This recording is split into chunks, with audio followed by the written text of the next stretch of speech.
사상이나 철학이나 이런 것들에서도 위안은 있다고 믿는 사람이에요. 그러나 우리에게 중요한 것은 영원한 것들에 대한 관심이고, 그분께서는 그 영원한 것을 영원한 생명이라고 표현하셔서 그걸 우리에게 주시겠다고 약속하신 분이니까, 그런 약속이 어느 종교에 그게 있겠으며, 구원이라든지 그걸 값없이 준다든지 주는 은혜라고 하는 컨셉이 어느 종교에 그게 있겠습니까?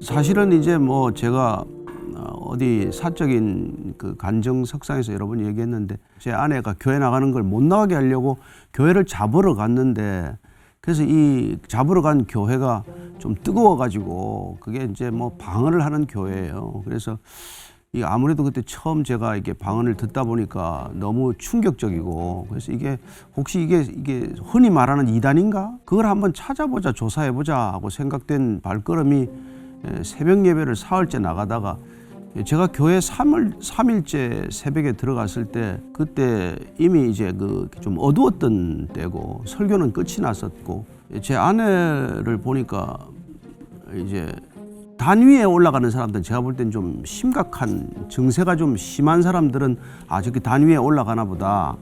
그렇게 강대상 옆에 올라가서 저렇게 방언으로 기도하는 건 저는 좀 증세가 심해서 구출하기가 어렵겠지만, 그 단 밑에서 조금 또 이렇게 기도하는 사람도 있고, 제 아내는 아주 이렇게 회중석 저 뒤쪽에서 조용히 이렇게 뭐 코트를 뒤집어 쓰고 겨울인데 기도를 해요. 그래서 저는 저분 정도면은 내가 얼마든지 구출해서 나올 수 있겠구나, 교회 이제 그만 다니게 할 수 있겠구나, 그렇게 생각을 하고, 이렇게 제가 제 아내한테 더 이상 교회를 나가지 못하게 부탁을 그렇게 드렸는데도 계속해서 교회를 나가길래, 집 앞에 있는 그런 큰 교회가 저런 이단 교회가 있나, 그래서 교회를 좀 이렇게 사사치 뒤져보겠다고 카메라 출동도 준비도 좀 하고 이렇게 고발하는 프로그램을 좀 준비를 했던 그런 마음가짐이었어요. 그러려면 이제 충분히 어떤 사전 좀 조사가 필요하고 해서 나름대로 이제 그 교회에 좀 며칠간 가보자고 잠입 취재한 셈인데, 제가 덜컥 걸려든 거나 마찬가지죠. 아내는 계속해서 새벽 기도를 나가고, 제가 저 사람이 믿는 게 뭘 믿는지 저도 궁금했기 때문에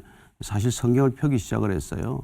근데 성경을 하여튼 읽게 됐는데, 성경을 한 5번 반복해서 읽으면서 이거는 우선 진리다 하는 데 대한 믿음이 생겼어요. 나중에 알고 보니까 그 믿음도 내 안에서 이렇게 생성된 어떤 그런 신념 체계가 아니라 밖으로부터 와야 한다는 것도 이렇게 나중에 뒤늦게 알게 된 얘기지만, 그러나 그렇게 반복적으로 읽어가면서 이게 사실이라고 믿어지는 사건을 경험한 것이죠. 그러니까 냉정하게 말씀드리면, 제가 믿으려고 애를 써서 그렇게 무슨 창조나 부활을 믿게 된 것이 아니라 믿음이 들어왔기 때문에 사실은 그게 믿어지는 사건을 경험한 거죠.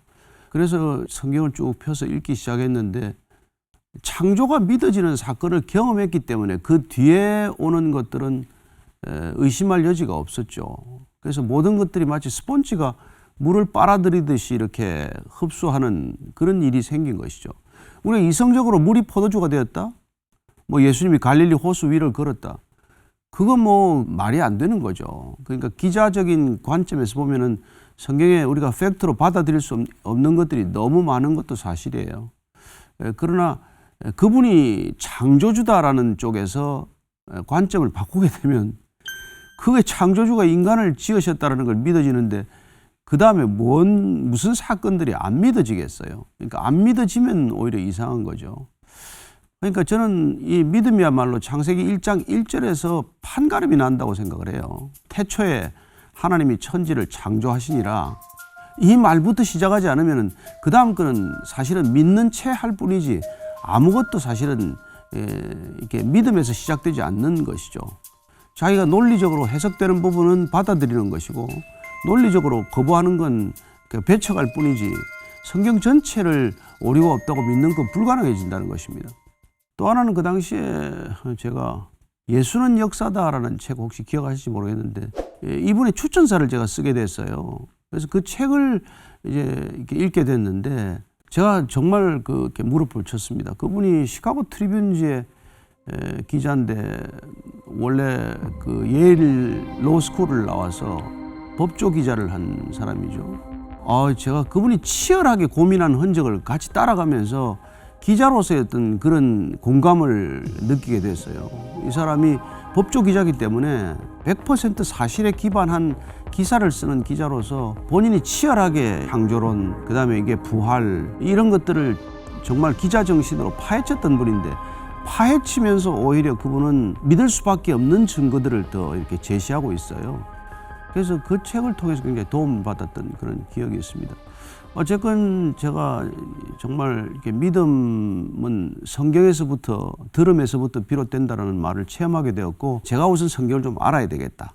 제가 좀 성경을 좀 이해를 해야 되겠다고 그렇게 여러 차례 읽은 것이죠. 그래서 읽으면서 저는 오히려 더 깊이 예수님을 알게 된 것 같아요. 그래서 사복음서를 집중적으로 많이 읽었고, 그리고 특별히 요한복음을 제가 좀 이렇게 가까이 읽었는데, 거기서 저는 정말 이렇게 그분이 말씀하시는 것들이 그 말씀 자체가 생명이고 진리라는 것을 확신하게 되면서, 이걸 제대로 읽으면은 좀 죄송한 편이지만은 그렇게 교회에 묶이거나 이단에 끌려갈 이유가 없는데 왜 이 나라에 이렇게 많은 이단들이 있고 왜 이렇게 많은 사람들이 종교적인 이렇게 종교심에 붙들려서 정말 예수는 못 보고 종교적인 관행, 종교적인 행위에 익숙한 그런 사람들이 되고 말았나.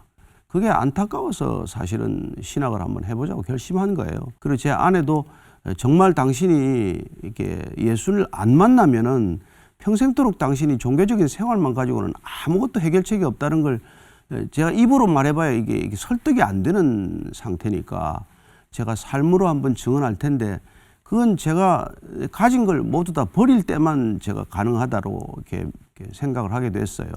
왜냐하면 제가 본 때는 제 아내는 너무 열심히 종교적인 생활을 하고 있지만 사실은 취미 생활에 불과하다고 저는 생각이 들었고, 제가 IMB CEO 때인데 내가 이거 스탁 옵션이고 뭐고 이런 걸 다 포기하고 그럼 내가 다 내려놓고 한번 가보자. 그랬더니 아니나 다를까 제 아내가 신학하는 걸 가장 반대하고 끝까지 안 따라가겠다 그러고 가려면 혼자 가라 그러고 그런 신랑이 하는 시간들이 있었어요. 근데 결국 그러나 하나님을 어떻게 이깁니까? 저도 하나님께 기도했고 또 이 사람도 또 하나님께 음성을 듣고 같이 가기로 결정을 해서 신학을 하게 된 거죠. 그래서 저는 사실은 먼저 아내를 구출하겠다고 시작된 일이지만, 그러나 제가 바라본 예수님에 대한 관점은 어떻게 이걸 제 아내한테 한번 충분히 설명할 수 있을까? 그리고 이 많은 그 기독교인들, 제가 본 데는 이 예수를 모르는 기독교인들, 이분들을 어떻게 보면은 본인들은 크리스찬이라고 믿을 텐데 이 사람들을 진정한 크리스찬으로 어떻게 도와줄 수 있을까? 저는 그때 리크리스천나이즈라는 표현을 썼는데, 리크리스천나이제이션, 재기독교인화 하지 않으면 교회가 아닐 텐데 하는 그런 염려나 걱정 같은 게 어줍지 않게도 예수 믿으면서 그런 생각이 자꾸 들었어요. 그때가 50대 벌써 중반이니까 이렇게 직장을 바꾸거나 직업을 바꿀 나이는 아니었지만, 제가 만난 또 예수님이 뜨겁고 그분을 제대로 전하는 것이야말로 이 땅에 어떤 것보다 더 중요한 일이라고 생각이 됐고, 그래서 내가 오늘 밤 하루만 내가 무슨 살다 가면 뭘 하다 죽으면 좋을까? 그 생각 때문에 제가 결정한 게, 그래 복음을 하루라도 전할 수 있다면 그게 마지막 선택이 되어야 한다고 생각을 하고 회사를 정리하는 게 좀 쉬웠던 것 같아요.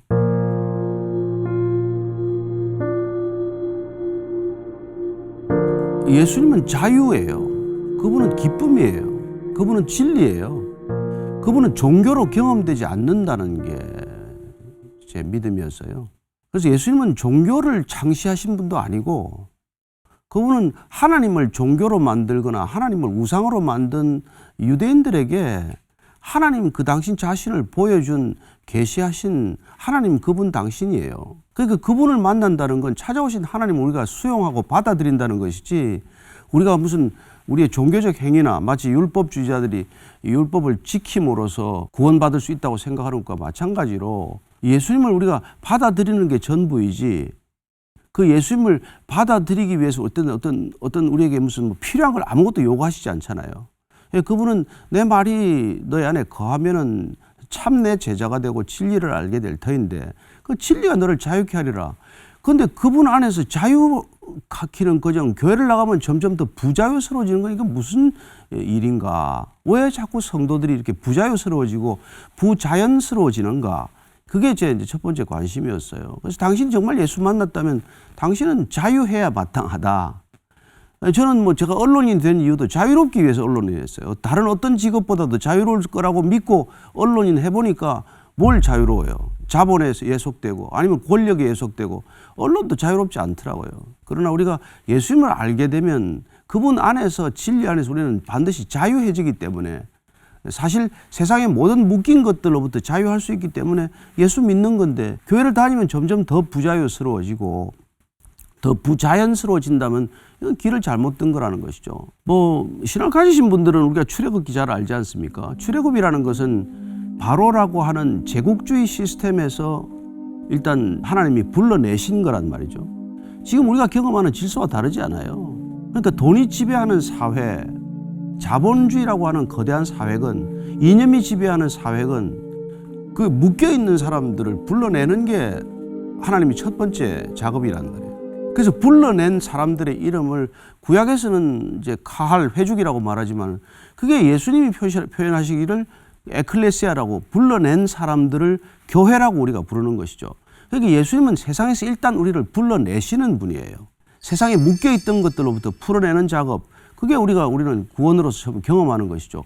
그거야말로 진정한 자유를 경험하는 것이죠. 그래서 우리가 세상에 어떤 형태의 삶을 살더라도 여기 묶이건 저기 묶이건 관계에 묶이건 소유에 묶이건 죽음에 묶이건 묶여가서 살아가는 삶을 주님께서 정말 그 단칼에 끊어놓듯이 우리를 불러내심으로써 자유케 하시는 그런 측면에서 예수 믿고 나서 느끼는 이 희열은 먼저 자유함에서 오는 저는 희열이라고 믿습니다. 그러면 신학적으로는 뭐 속량, 구속이라는 표현을 통해서 그분이 몸값을 치르고 우리를 자유를 허락하셨다라고 표현하는 거니까 그리고 또 고엘이라고 하는 신분을 통해서 우리를 대속하셨다라고 신학적으로 표현하지만 아니 그런 신학적 표현을 모르더라도 예수 만나서 그런 진정한 자유함이나 그런 놀라운 신선한 이런 그런 에너지를 경험하지 않은 사람이 어디 있겠어요. 그래서 우리가 그걸 첫사랑이라고 말하기도 하고 그런 기쁨을 우리가 맛보게 되는 것이죠. 두 번째는 그분 안에 뭐 나중에 요한복음 17장에 보면 왜 내 안에 있는 기쁨을 저들도 갖게 해달라고 기도하는 그런 모습을 보는데 정말 그분 만나면 기뻐야 마땅한 것이죠. 그래서 그 예수님이 우리 안에 흘러 넘치는 게 참 기쁨이라는 뜻에서 저는 joy라는 게 Jesus overflows you. 예수님이 우리 안에서 차고 넘쳐야 그게 참된 기쁨인데 그리고 기쁨이라는 것도 그래요. 우리가 세상에서 경험하는 많은 쾌락적이고 많은 즐거움들이 있지만 그런 것들은 다 소유에 관한 것들이지 근본적으로 우리 존재의 문제가 해결돼서 우리 존재 자체가 기쁨을 누리는 그런 기쁨은 쉽지 않은 기쁨이거든요.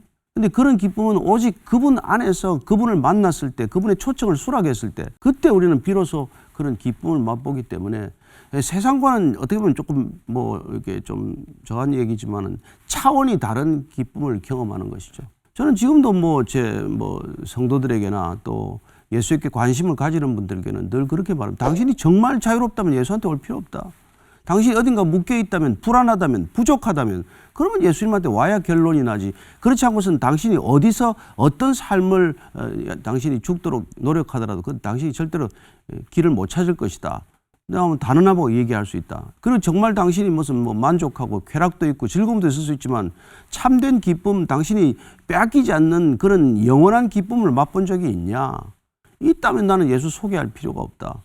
그렇게 얘기하죠. 정말 그분이야말로 종교로 경험되는 분이 아니고 종교 의식이나 절차나 관행으로 그분을 우리가 맞아들일 수 없는 분이고 그분이 일방적으로 우리에게 오시면은 우리에게는 종교가 아니라 탈종교 현상이 마땅히 일어나게 되게 돼 있고 그리고 그 탈종교 현상을 통해서 우리는 진정 그분의 생명, 그분의 사랑, 그분에 대한 소망 그런 것들이 우리 안에서 이렇게 정말 그렇게 꽃이 만개하듯이 피어나는 걸 경험하는 것이죠. 그게 하나님의 형상의 회복이라고 저는 믿습니다.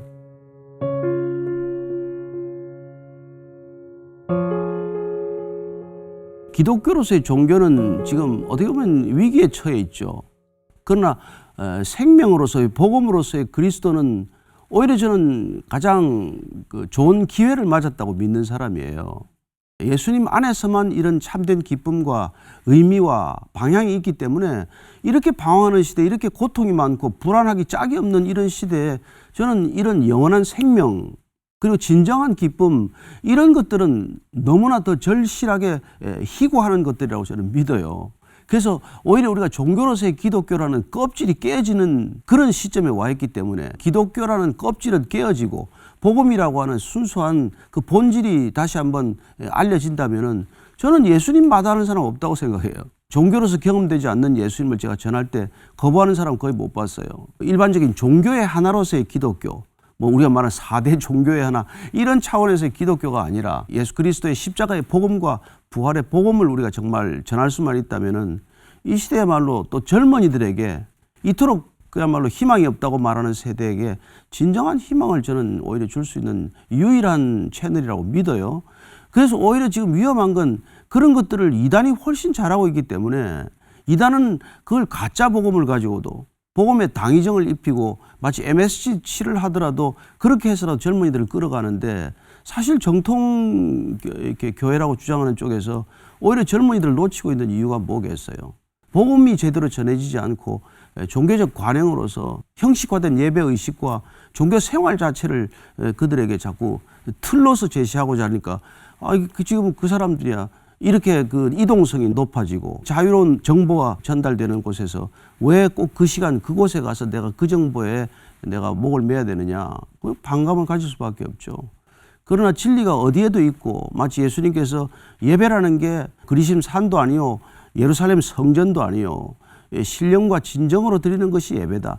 내가 진리 안에 머무르는 것, 내가 일상의 삶 자리에서 내가 진리와 영 안에 있다면 그게 예배다라고 가르쳐 주셨다면, 우리가 이 예배라는 형식에 묶이지 않고 정말 그분이 말씀하신 그 참 예배를 회복한다면은 젊은이들 왜 예배를 이렇게 마다하겠어요? 그래서 우리가 지금 다시 돌아가야 될 것은 예수님께로 다시 돌아가는 그런 의미에서는 또 다른 종교개혁, 더 본질적으로 말하면 종교 철폐에 해당하는 그런 일들이 이 시대에 있다면은 저는 복음이야말로 젊은이들을 사로잡을 수 있는 가장 강력한 동인이라고 생각하는 사람이에요.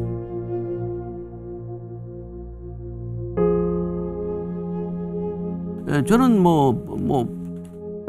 사상이나 철학이나 이런 것들에서도 위안은 있다고 믿는 사람이에요. 그러나 우리가 중요한 것은 이 땅의 삶이 끝이냐, 이 다음 이후에 삶이 있냐는 거예요. 생명이 있냐는 겁니다. 그러니까 우리는 복음은 영생을 선물로 주고자 하는 예수님의 의지와 그 결과로서 우리는 완벽한 사후 대책이 주어진 거란 말이죠. 근데 인생의 사람들은 다 노후 대책 정도를 생각을 하겠죠. 그러나 예수님께서는 아무리 노후 대책을 잘 세우더라도, 내가 곳간을 늘려서 부족한 게 없다고 하더라도 오늘 밤에 내가 내 영혼을 부르면, 너를 데려가면 넌 도대체 이 땅에 있는 눈에 보이는 모든 것들, 내가 가지고 있는 모든 소유는 누구게 되겠냐? 라고 반문하셨듯이, 우리가 궁극적인 관심을 갖는 것은 눈에 보이는 것들이 아니고 보이지 않는 영원한 것들에 대한 관심이고, 그분께서는 그 영원한 것을 영원한 생명이라고 표현하셔서 그걸 우리에게 주시겠다고 약속하신 분이니까, 그런 약속이 어느 종교에 그게 있겠으며, 구원이라든지 그걸 값없이 주는 은혜라고 하는 컨셉이 어느 종교에 그게 있겠습니까? 종교적인 위안이나 종교적인 마음의 평정심이나 이런 것들은 있을 수 있죠, 충분히. 그러나 저는 궁극적인 인생 문제의 해답, 사후 대책의 완벽한 답은 오히려 복음만이 줄 수 있다고 믿는 것이고, 예수님만이 그 길을 우리에게 보여주셨기 때문에 나로 말미암지 않고는 아버지께로 갈 자가 없다. 아버지는 한 분이다. 내가 아버지께로 가는 길을 예비하기 위해서 여기 왔고, 내가 또 떠나게 되면은 보혜사 성령을 보내줄 텐데, 그분이 오시면은 또 다른 보혜사가 너를 그 길로 인도할 것이라고 맡겨주셨기 때문에 그분의 말씀을 액면 그대로 믿고 우리가 그걸 받아들이면 그분이 우리 안에 오셔서 직접 일할 때만이 그게 의로운 일이 될 것이고, 그게 참다운 선이 될 것인데, 그 선은 우리의 행위로서의 선이 아니라, 그 행위로서 우리가 구원을 받을 수 있는 어떤 근거가 되는 것이 아니라, 구원이 임한 그분이 우리 안에 오셨다는 증거는 되겠죠. 더 이상 내가 능동적으로 뭘 해서 선행을 쌓거나 마일리지나 크레딧을 쌓는 삶이 아니라, 그것들과는 상관없이 오직 동기가 사랑이고 오직 동기가 생명이고 오직 동기가 예수님이라면 우리는 놀랍게도 진지한 자유 속에서 그런 일들을 마음껏 아무 부담 없이 이루어갈 수 있는 일이 되는 것이고, 그때 우리는 무슨 공로의식이나 뭐 나를 자랑할 게 있다거나 내세울 게 있다거나 전혀 그러지 않는 것이죠. 그래서 진정한 겸손도 온유도 그리스도인만이 저는 가능하다고 믿는 사람이에요. 그때 우리 행위에 기인하지 않고, 우리는 그런 걸 받을 자격도 조건도 전혀 상황이 되지 않지만 일방적으로 그분이 사랑하기로 결정하셨기 때문에 사람을 사랑하시되 끝까지 사랑하는 그분이 우리에게 그런 엄청난 선물을 주신 것이죠.